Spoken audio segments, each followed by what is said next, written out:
coming to you from a magical forest in Brittany, in France. And I know that many of you are coming from all over the world, which is quite a thing, really.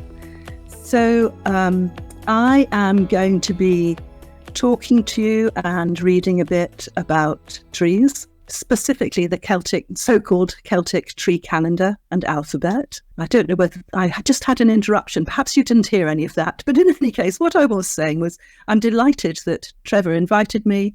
And thank you, Rachel, for your behind-the-scenes witchery in getting this all up and going technologically.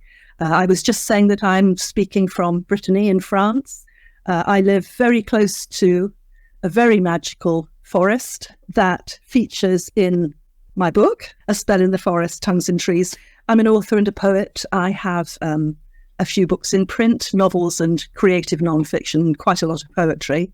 This is my latest book from Moon Books, and it's about the forest. I won't say my forest, although of course it isn't, about the forest and about forests and trees in general, and also quite specifically about the Celtic tree calendar or alphabet, so-called Celtic tree calendar or alphabet, which has been a way for me to make sense of and pay attention to, I'm going to say, the sacred over decades now. I am not the first. I'm not the first Moon Books author either to have written about the Celtic tree alphabet and calendar. I should say it's an alphabet and calendar. I have focused mainly on the alphabet side of it. And I also have to say that a lot of my work, my original inspiration, came from Robert Graves' book, The White Goddess, which I read as a student in the counterculture when I was at university. We all read that, I think, in the counterculture movement. It absolutely, as they say, it absolutely blew me away. But there's been a lot of academic and historical scorn poured on Robert Graves' work. The tree calendar is not a proven thing, the Celtic tree calendar, nor is the alphabet, but the chances are they have existed, they did exist in one form or another. What's wonderful about Robert Graves' book is that for me, it's full of poetic truths, and I'm differentiating between a poetic truth and a literal truth. It inspired me enormously. So for quite a while now, I've been making my own way through the year with the Celtic tree calendar, and I'll speak more about that in a minute. But as I say, there are many others, including other Moon Books authors, including, for instance, Ellen Sentier, and I think there's somebody recently who have written books on these things. Now, we don't even know, as I say, whether the Celtic tree calendar or alphabet existed. We don't know for certain. We think it did. It's possible it was an 18th century invention. It's possible also that there are many, many versions of it. The Book of Ballymote, which is an Irish text from, I think, the 18th century, lists something like 250 possible versions of a tree alphabet calendar.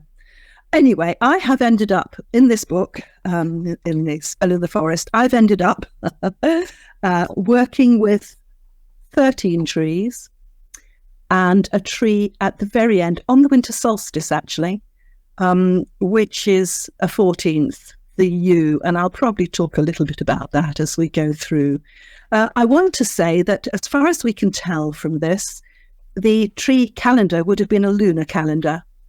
And because we keep the solar year in the West, probably throughout the world, actually, I'm not sure about that, but certainly in the West, we keep the solar year. There is, of course, a mismatch. There are 13 lunar months in the year and 12 solar months. And the lunar months shift. The moon, of course, changes date from solar month to solar month. So if we were to do this properly, I would give a different date for the beginning of each tree month, each year. And I haven't done that. I've stuck with a set of months that correspond with Graves' ideas and with other authors' ideas. I have departed from Graves's calendar as he lays it out in The White Goddess. I've moved some trees because they feel to me as if they fit somewhere else. And I have also included apple. And I cannot believe that Graves didn't include apple, because mythologically speaking, apple is such a very significant tree in Celtic mythology. You've just got to think about the Isle of Avalon, the Isle of Apples. but it occurs over and over and over. The Blessed Isles of the West were also studied with apple trees. So I've included that. Recently, before I wrote the book, rather to my sadness, I took out reed. Now, when I first worked with reed, I couldn't imagine how I could find anything to say about it or write about it or be pleased about in relation to reed. But the more I looked at reed, the more interested I became in it, including the finding of Celtic figures like Taliesin, who probably did exist as a bard and a seer in the 6th century. He's associated with reed, partly because he was found as a baby, reputedly, washed up in the reeds, as of course was Moses. So there's some significance there. But anyway, in the end, one of the things I did was to separate out hawthorn and blackthorn.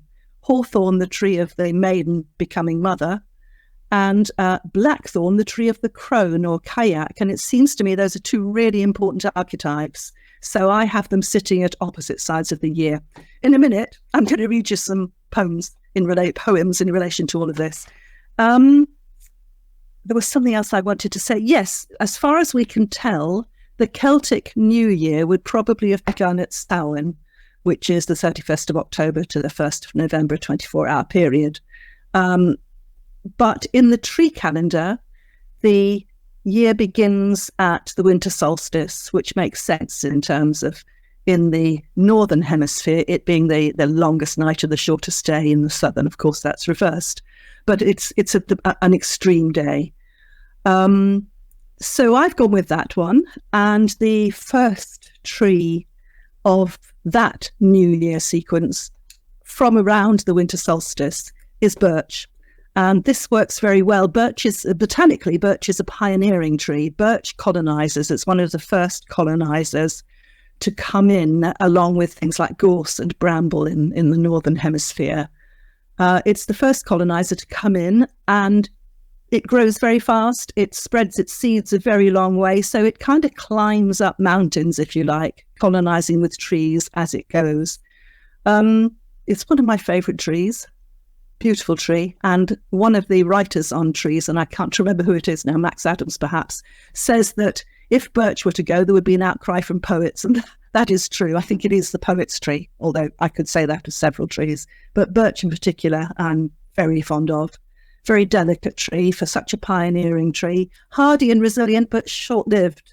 And that interests me because, of course, what's happening with birch is that it hasn't had time to plug into, we'll all know by now, I imagine, about the mycorrhizal network, the fungal and bacteriological network underground that supports trees. And there's an amazing amount of information on that out there. I won't talk about it now, although I do a bit in the book.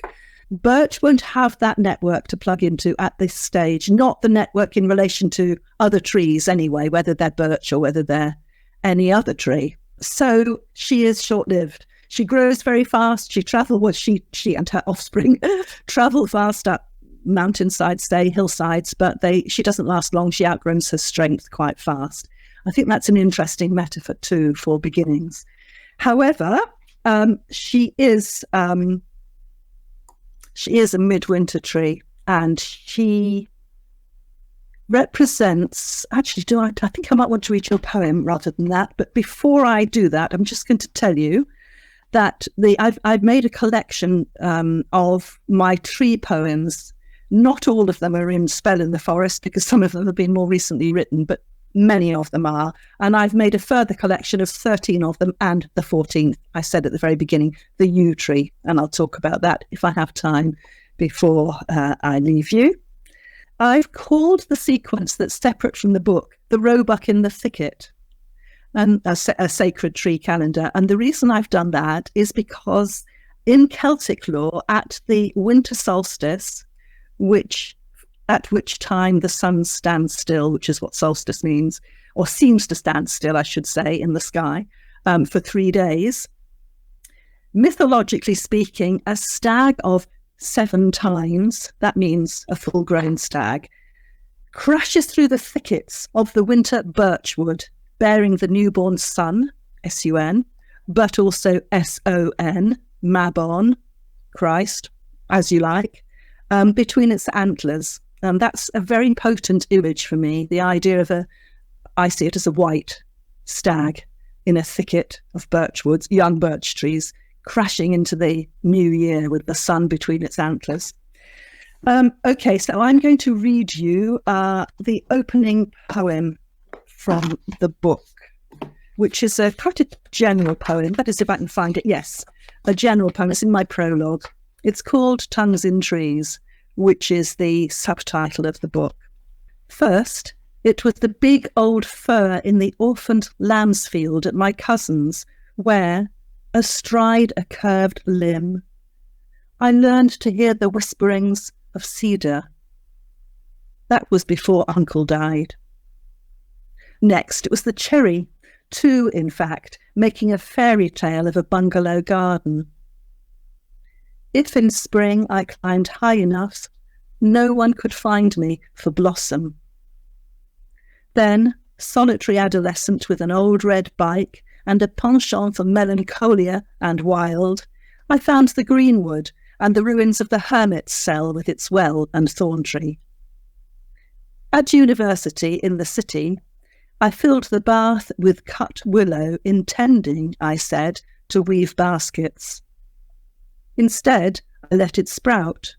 Lost and uprooted as I was, willow was my green company. Now I walk out into this startling green blizzard of chlorophyll each morning, every tree shouting its jubilation of leaves. I know all their names, though these days I prefer to let them be nameless. So that's the opening poem in the book, my opening poem.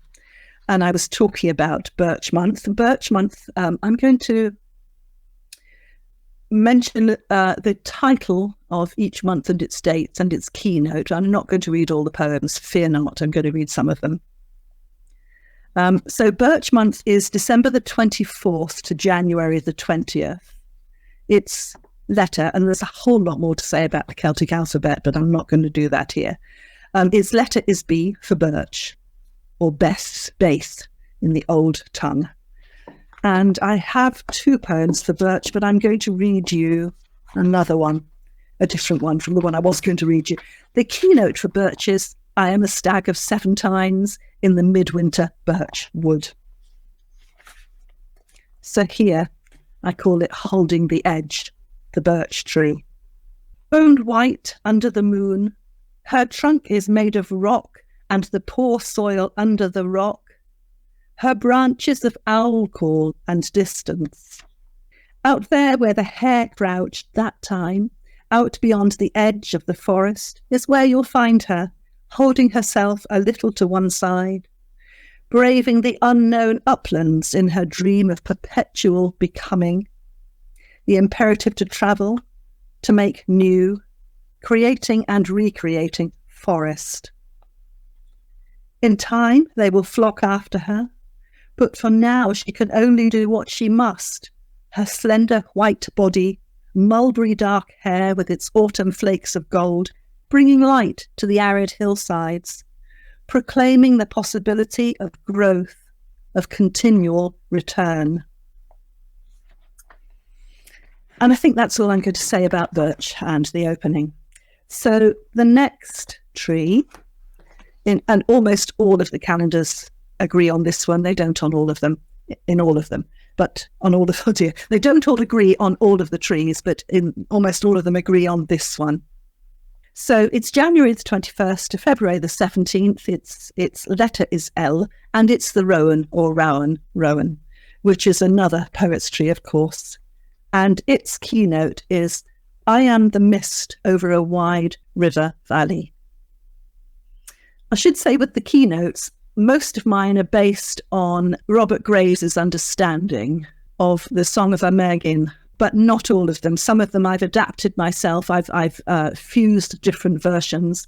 Believe it or not, my degree was in medieval Welsh and Old Irish, of Old Irish I remember nothing. Of medieval Welsh I don't remember much.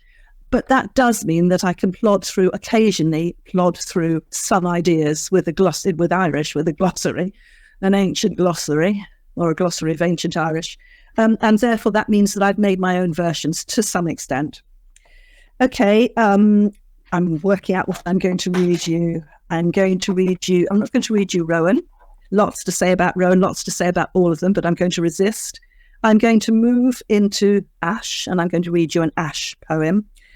That's February the 18th to March the 17th, and its letter is N. Its keynote is, I am the wind on deep waters and the returning tide. So Ash is coming up to the vernal equinox, the spring equinox. It's not there yet. And I have an Ash poem for you. The Ash in Davy Hazlitt's hedge. This old ash is tired of the wheelings of the Milky Way. It's seen 1,000 moons climb up its blotchy trunk, witnessed the comings and goings of kings and queens, taxes, hunger, war. It's been party to enclosures, to the slow erosion of the land, the exiling of badgers, foxes, people. It's kept its own counsel about the hoard of history, the muddy bundle of coins buried at its feet. It hasn't counted the generations of farmers taking shade at lunchtime, watches impartially over barley failure, mellow years. It's host to birdsong and the exuberance of spring. It bears a crop of initials, men and women long gone in the tide, the letters each year stretching further. From the limb on which the tyre now swings, plaything for Davy's children's children, once a man hanged himself. The ash is tired. Half its limbs have shed themselves. Each year the twig spreads thinner. Now it's fading, dying gently from the crown. Still, though, scraps of sky snag in its branches, and at night stars dance in the gaps like messages of hope. The next tree is another favourite of mine, and where we now live in Brittany, we're guardians of meadows and woodland and a couple of small orchards. And in the back field, we're completely surrounded by a small amount of our own land, well, the land of which we are guardians, which means we're also protected from things like the spraying of pesticides, etc., on the arable land. And in the back hedge of what we call our north field behind the house, I was delighted to find a stand of about 6 big alders.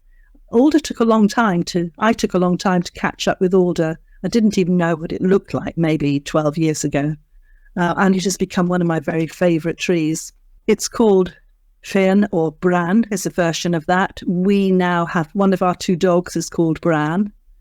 The other one is named after a Saxon god, Wayland. But this one's a Celtic god. Bran is he occurs a lot in Celtic mythology. He's Bran of the singing head, and he has a sister, Branwen, which means Bran, the holy, or Bran the white. It's the feminine version of it, of course.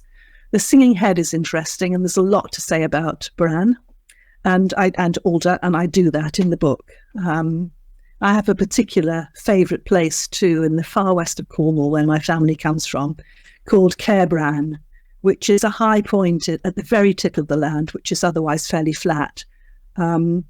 It's an Iron Age earthwork, and down below it in the valley is the church of Sancreed, which has some ravens. I should say that ravens carved on this rood screen there. Bran is also symbolised by the raven, sometimes the crow, sometimes the chough. So he's a friend to the Corvids, as am I.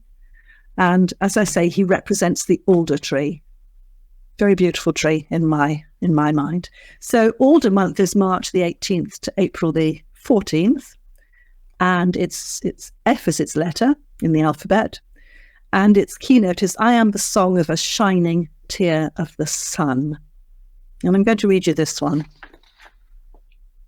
Actually, this one has just been published in a new journal called Ectre. I haven't seen it yet. It's called Alder in the Dreamtime. When she died, it was you I sought down in the water meadow, the liminal place where she and I so often sat together, feet in the water among crowfoot and watercress. Me on your low, wide branch bridging the brook, she on the bank in her own dream time, close to mine. Eyes shut, it was easy to believe she had not gone. The song of the water and the singing breeze in your crown, redolent of so many summer hours together here, where the harrying of the clock couldn't touch us, and where names like human, dog, and tree lost their identity, no longer kept us separate. There was something about your bearing, shy delicacy, resilience in the roots, that reminded me too of her, and how many times our duo made an otherworld journey across the bridge of you. This early spring I came to see you. You bore your red gold catkins still like pennants, the netsuke of your cones tipping your twigs like triumph. Your roots held still in their grip the silt and water, giving nourishment to all who claimed it. But you'd fallen, and the leaf buds had the look of buds that won't now ever open. I grieved there, for you, for her, for all of us, then climbed your leaning trunk into the chill and soulless air. I don't know how obvious it is. I suppose it's obvious, but I'm talking about my old and very much beloved dog, deerhound Ash, who was just amazing. And the valley where I lived before we moved to Brittany last year, actually, we lived in the valley with a brook, and the alders were down along the edge of the brook, and the dog and I often went down there and just sat and watched the brook. I've had many dogs, but it was completely heartbreaking when she died. So, she's not the one who's named after the god, after Bran. That's a new, also deerhound or deerhound cross dog. So that's the fourth month, alder month, is that right? Yes, birch, rowan, ash, alder. Sometimes some calendars, alphabets switch those two round. Willow month. Willow month is April the 15th to May the 12th. S for, I think, Sally, I think is how you pronounce it, willow. I am the hawk of May, balanced above the cliff. I'm not going to read that poem. I'm reading the better ones. Some of these are not as good as others, I think. Modestly. Actually, I do think. But I am going to tell you about an experience I had when I first started, I've got a butterfly, when I first started to think about writing this book years ago now, maybe 20, no. Well, yes, it probably was, maybe 20 years ago, when I had just discovered how to live out the tree calendar for myself. And I went down for a week's writing. I rented a tiny tumble-down cottage, also within an earthwork, a triple earthwork with its own fugu in the grounds, which is a specific, I think it's specific to Cornwall. It's an underground, like a passage grave, but completely built underground rather than having anything above it. Quite magical, possibly a place of initiation. Anyway, the cottage was inside that triple earthwork and near the fugu. And I went down to write about, I thought, the birch and the rowan tree. But this will sound, I know it sounds a bit bonkers, but my attention was hijacked by some willows in a kind of car, a wet area, which wasn't especially attractive. But they called me back and back and back for that week, over and over. It wasn't particularly attractive. There weren't any rowans there. There weren't any birches, and I wasn't particularly interested in rowan at that stage. Anyway, something happened there. Some shift in consciousness happened there one day. I was there for an hour or two at a time, just being, really. But something happened, some shift happened. I would like to say it was an out-of-body experience. I don't know whether it was that or not. I know that also sounds trippy, but something changed in me. And I felt, I've almost felt as if I'd been abducted by Willow. And I took a great deal more notice of Willow after that and started to see how playful it is as a tree, as the spirit of the tree. It's very playful. And I found out later, I didn't know at the time, that in legend and myth, Willow has a habit of stalking people. So that's Willow, and that's all I'm going to say about Willow at the moment, I think. And I'm going to come on to Hawthorn. whose month is May the 13th to June the 9th. As I said, as I see Hawthorn as being about the transition from, in the triple goddess mythology, a transition from the maiden to the mother. Her time, of course, comes just after Beltane, the 1st of May, when love was in the air and many marriages happened. So I am the most radiant among blossoms, the flower maiden, and her letter is H. This is the only poem I have that has a sort of proper metre and rhyme. I don't write much in metre and rhyme, but this is a sort of valid metre. It puts me to sleep by the end of it, but I hope it doesn't you. So this is called Hawthorn by the Hollow Hill. She's small, this hawthorn, and twisted, but don't imagine she has no power. There's many a man she's abducted in the wild wood's witching hour. She's ancient, this hawthorn, and wizened, but she still knows how to flower. Her perfume can still seduce you to sleep away the hours. She's magic, this hawthorn, and canny, like the sleepers under the hill.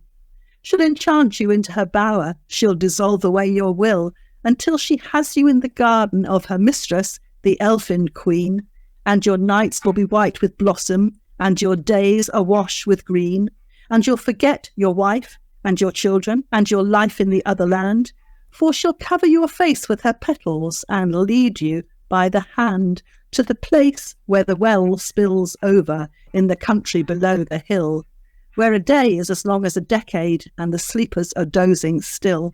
For she's ancient, this hawthorn, and magic, and she still knows how to flower. There's many a man she's abducted in the wild wood's witching hour. Yes, many a man she's abducted to sleep away the hours.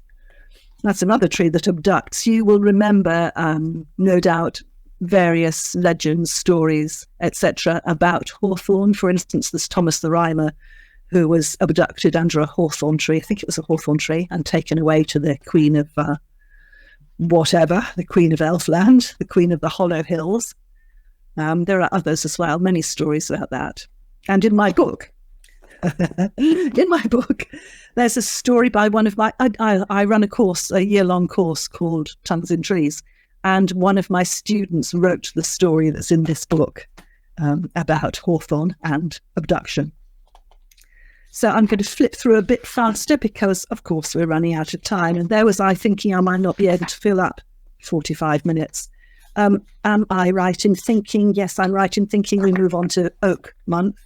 Oak being perhaps the king of the wildwood, a significant tree, and as you will know, connected with Druidry. Oak, together with holly, are the sort of bridge. Oak is the summer solstice tree, but he with holly form a kind of pair, and I'll tell you a bit more in a minute if I think there's time. Anyway, June the 10th to July the 7th, the oak. I am the oak king who sets the head aflame. I am the god who crowns the waxing year. And this is another poem about a tree by the brook that I mentioned when I was talking about alder. Oak by the brook. When the great oak fell in the woods, the valley shuddered, and we felt the aftershock in our feet for weeks. When the great oak fell, 50 families of mice fled, and the pairs of woodpeckers. Nuthatches went into exile, and 100,000 insects.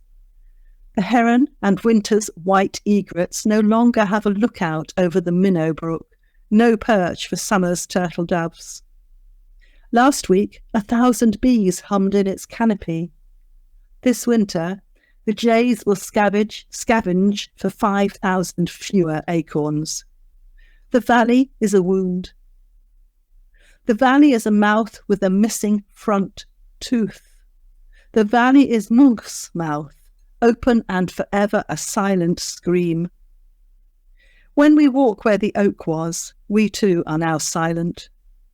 The great oak fell, the valley shuddered. We feel its echoes still. It is shocking. You'll probably all have had the experience, or maybe some of you will, I don't know. It's shocking when a big tree suddenly falls. And I've got a long story about that, but I think I'll leave that for the minute. But it can be really shocking. And it seems to take so long, and yet it happens so quickly. And there's this great ripping sound as it pulls its roots out of the ground, and it just lies there, beached. Oak month. Holly month, July the 8th to August the 4th. T is its letter.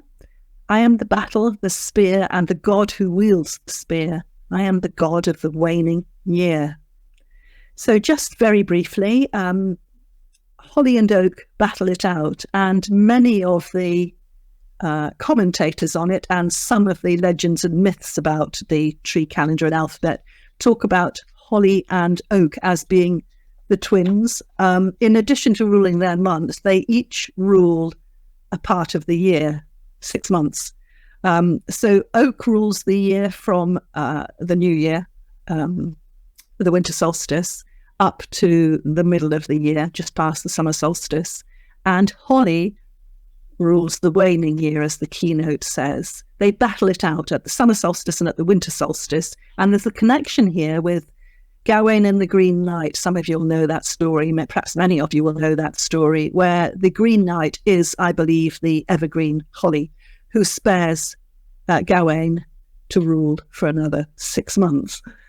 Gawain there being the young oak king, in my view. And I'm going to move on to Hazel month, August the 5th to September the 1st. C, Hazel, Col. I am a salmon's wisdom in the pool of inspiration. And I am going to read you this poem. It's from my father. Dowsing for water. He shaped me rods from twisted copper wire, and the currents leapt and spun them. But for himself, he preferred the old way, the forked twig, its twitch and quiver, the jolt of electricity as astonishing as always, speeding up fingers, arm and shoulder, and back down to the ground, flicking the hazel twig up and round from the spring in its bubbling darkness.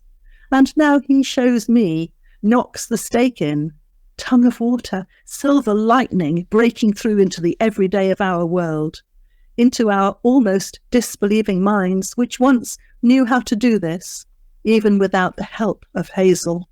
Moving faster. We are now currently in, this is an odd one, and I resisted this for a while, but I started to investigate it, and yes, there's plenty of mythology to back this up. It's Bramble month. Bramble month or vine month. There would have been vines growing, at least since Roman times in parts of Britain. Bramble is our equivalent. Both of them, of course, make an intoxicating drink that in past times might have been used more ritually than we tend to use intoxicants now. What I really like about this is that its keynote is, I am a hill of poetry. So all you poets out there, it's time to get your pens moving if you haven't already. I am a hill of poetry, September the 2nd to September the 29th. M is its letter, vine, green, or bramble. I'm not going to read you that poem. And then the months that Robert Graves left out, apple month, September the 30th to October the 27th. And its letter is Q, Cat, apple and apfal. I am the island of apples and eternal life in the orchard. You'll know that Wassail Night, this is not the poem, in Wassail Night, you probably know, is the 17th of January, where the orchards are woken up, rather brutally actually. Their trees are often hit. We used to wake our orchard up just by taking up a libation of cider or apple juice and pouring it into the branches. You're supposed to actually soak a piece of toast in apple juice or cider from those trees from the previous year, and put it into a fork of the tree, and sing to it and move around it. And actually people traditionally made lots of noise to frighten away the evil spirits, but I don't do that. I just celebrate the tree. So Wassail Night in the orchard. Wassail Night has passed and winter's blue flames have retreated for now. In the orchard, a thrush stabs the last soft apple, and another calls from the tallest tree. If you were to come by here, come and stand by me here, I would hold your palm to the trunk, tell you how to open the eyes and ears of your hand so you could feel again the xylem and phloem are waking, making their long, slow, streaming journey between earth and star, if you were to come by here again. Thorn month follows apple month, blackthorn month now, October the 28th to November the 24th. And its letters are ST/Z, blackthorn strophe. I am the black bough, the kayak, that is the crone, the elder. Although we talk about elder when we get to elder month, which in fact is the next one. Elder month, November the 25th to December 22nd. I am the fairy tree, and I am too a wave of the sea. This is the returning wave, the wave returning to ocean, because we've now got to the winter solstice. November the 25th, December the 22nd. Its letter is R, and this is the elder, the Rush. And I am going to read that, and then I'm going to finish with one more poem. Making an elder whistle, again for my father. You taught me the names of birds, their patterns of flight, got me up at first light for the dawn chorus.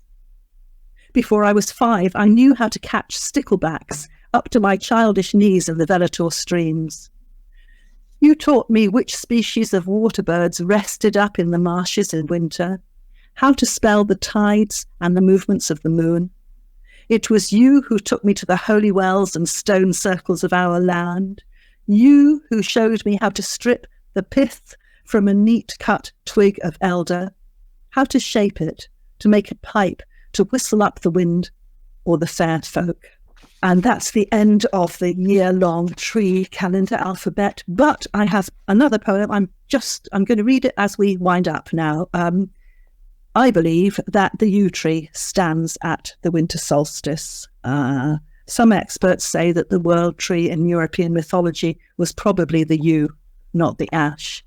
I also lead a retreat every year on the Isle of Iona in the Hebrides, Breeds Islands. And once it was apparently covered with yew, and it was apparently forever a sacred isle long before the Christians made it into one. That's irrelevant, really, except that the yew is a significant tree, and I am going to finish in a moment with my poem for the winter solstice. But before I do that, I just want to say thank you again, Rachel. Thank you again, Trevor, and thank you, all of you, who sat through this rather than having some lunch, maybe, if you're in Britain anyway. It's been lovely to know that I'm not just reading. Well, it's been lovely to hope that I'm not just reading into the void, although if I am, I am. Goodbye, and thank you. And here is Yew Tree, my poem for the winter solstice. First, you need to shed all you know or can name. Then you need to step out of your shoes, your shadow, your own light, and your home. Strip naked as the four winds and forget being upright unless you want to dance. And then dance the stone row to the stone circle and allow the sky to take your voice. This is the season of yew, elder, hellebore, of Persephone's descent to the winter god. Watch for the barn owl and Hecate at the crossroads, and prepare to hang from the world tree until you are sobered by silence and stillness and the great white unending song of the spheres. Kneel on the earth until you become a reed, a snail, a fox, another word for truth. Be the berry in the dark stream that the water bears away. Transformed into all you may be, step forward and cross the threshold, gateway to gods and ancestors, to what will endure beyond all that you can imagine of the play of particle, of wave. Take the hand that's offered, step through this gateway to the light that burns within, which now you'll never lose again. Much more I wanted to say to you, and there was I worrying I wouldn't fill up 45 minutes. Thank you all very much. Go well. Have a happy rest of weekend.